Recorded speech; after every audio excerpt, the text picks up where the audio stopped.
Every great story has a beginning, and mine starts in Kathmandu, Nepal. As an author, I decided to trek to Everest Base Camp. Not because it's where my book's characters are headed. Their destination, much tougher, more remote. And I don't want to spoil it. But Everest will give me the experience of a trek, helping me understand and feel what my characters will go through. I want my book to be as realistic as possible.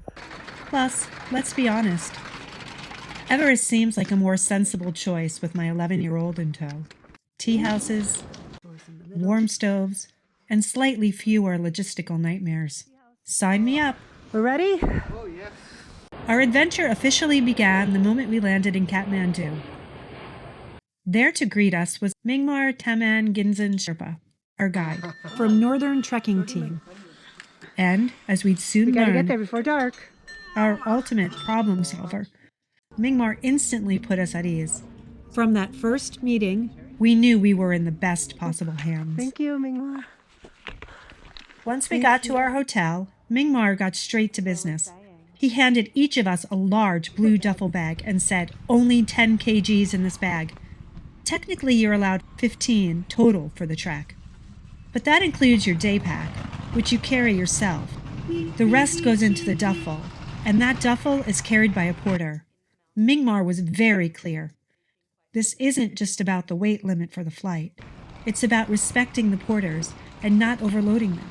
And let me tell you, when someone who's trekked to Everest Base Camp 2 says only 10 kg, you listen.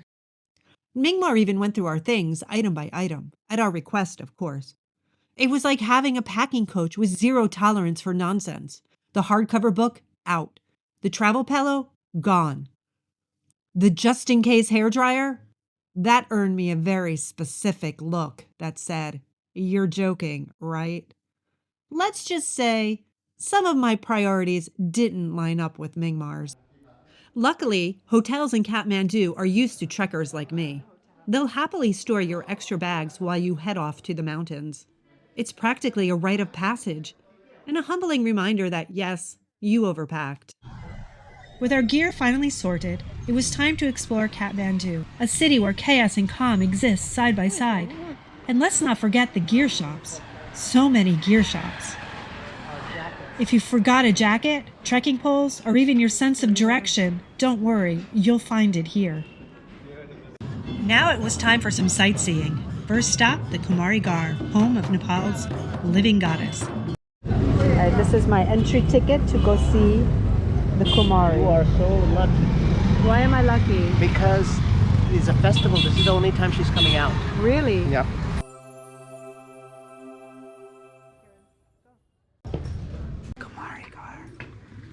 We didn't get to meet her, not yet anyway. She did come out on the balcony later, but since photos of the Kumari are not allowed, I have nothing to show you. You'll just have to take my word for it. Next, we visited the Monkey Temple. Yeah, it's very pretty. Wise man, receive for power. Om mani padme hum. God give long life. It's part spiritual experience, part primate playground. The views of the city were breathtaking, but the monkeys? Let's just say they're not shy. Pro tip, guard your snacks and anything that's shiny, and that includes your cell phone. Now it's time to fly to Lukla, aka the gateway to EBC, which is short for Everest Base Camp. Plane is small. Lukla Airport is also known as the most dangerous airport in the world. This is where our trek begins, and let's be honest, it's about to get real.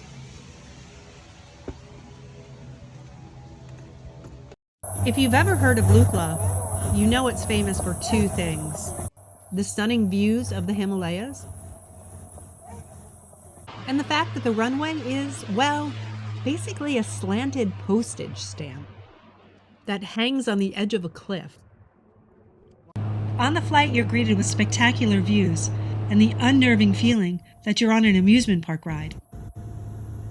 Fun fact, the pilots who fly to Lukla are some of the best in the world. Less fun fact, they have to be, because there's no margin for error. And just like that, we're in Lukla. The real adventure begins here. I asked Mingmar How many times you do times that? he'd done the Lukla flight. A lot? He said over 100. More than 100. Wow. And is it exciting every time? Yeah, sometimes exciting, sometimes scary. Yeah. How is this one? This Yeah, was this is okay? very nice. Yes. This was okay. Yes. I can't believe we're here. Do you know how long Lukla runway is? How long? How long? I'm asking you. Oh, it's 800 meters. Well, it turns out I was wrong.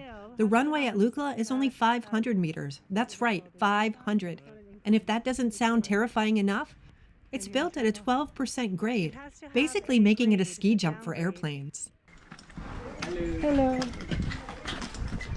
In the little mountain village, it's all about putting one foot in front of the other and trying not to trip over your trekking poles or a wandering They're donkey. so good and patient.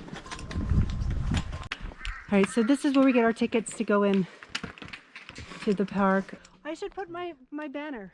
We've reached the entrance to Sagarmatha National Park. Sagarmatha is the Nepali name for Mount Everest. This gateway has Basang Lamu on it, and she is the first woman to summit Everest. No, just take a picture. So we're at the entrance. Now that we have officially entered Sagarmatha National Park, it's time to get serious. We need a plan. And look at that, how convenient. There's a map. I mean, sure, we've been following the trail so far, but who doesn't love a good map moment to pretend we're professional explorers? Here, we start here, Lukla. We have a 3-hour hike to Phakding. That's where we're sleeping tonight. Then, 3.5 hours to Namche. where's Oh. Namche? Up further. There's Namche.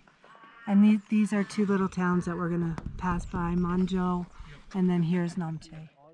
So here we are trekking from Lukla to Phakding. Pronouncing anything along the way? Not my strong suit. Phakding, Lukla, Sagarmatha. Honestly, Is my butt gonna be all dirty? It doesn't matter. let's take a moment to talk about the true legends of the Himalayas, the workers who carry these massive loads up the trails. Whether they're hauling supplies for tea houses, delivering goods to remote villages, or making sure trekkers like us have what we need, these folks are the backbone of life in the mountains. All right, so we are at a tea house having lunch. We hiked for about 2 hours and 15 minutes. And then we're stopping for lunch, and it's late because our flight was delayed this morning. And we have about an hour to hike after lunch. And I think on the menu is ramen noodles. 1 hour. 1 hour? Ah, that's what we thought back then. So here, I want to show you guys this view. This is amazing, this view. Oh, it's not my husband, but my husband is amazing too. But this view is amazing. Up next, we have a rite of passage for any trekker in the Himalayas. Our first suspension bridge. Or, We could do like this, I like to babe. call it, the wobble walk of faith. All right. You know it's going to be an first adventure when the suspension bridge bridge. starts swaying before you even step on Oh it. no. Go ahead, you're good. Kieran's already halfway. Oh, it's so far. Suspension bridges, they're all about trust. Trust in the steel mesh beneath your feet, trust in the cables holding it all together, and trust that the donkeys crossing from the other side know how to share the road. Spoiler, they don't. They're donkeys.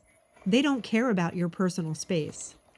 One bridge down, about 1 million more to go. But hey, we're officially bridge veterans now. It's been well over an hour, and guess what?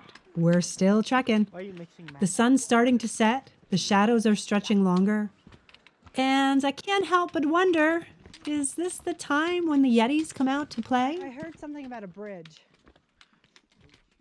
After a long 5 hours of trekking, it should have taken us only 3, we finally stumbled into Phakding at night with headlamps on. Very nice. If this is any indication of how the rest of our trek is going to go, well, let's just say it's going to be a long, beautiful slog. Let me introduce you to the little hero of the Everest trek, the Burkari stove. These beauties burn wood and yak dung and turn freezing dining rooms into the coziest places on earth. Tea houses might not be 5-star hotels, but when you're this cold and tired, they might as well be. Gaby has a hot mango And tea. after a meal and a little ginger honey lemon tea, we were ready to collapse into bed. The first day of trekking gave us a taste of what was to come. Beautiful landscapes, endless bridges, and just enough challenges to remind us why we came here. A lot of noises coming out of you. One day down, and the adventure was only beginning. Yeah,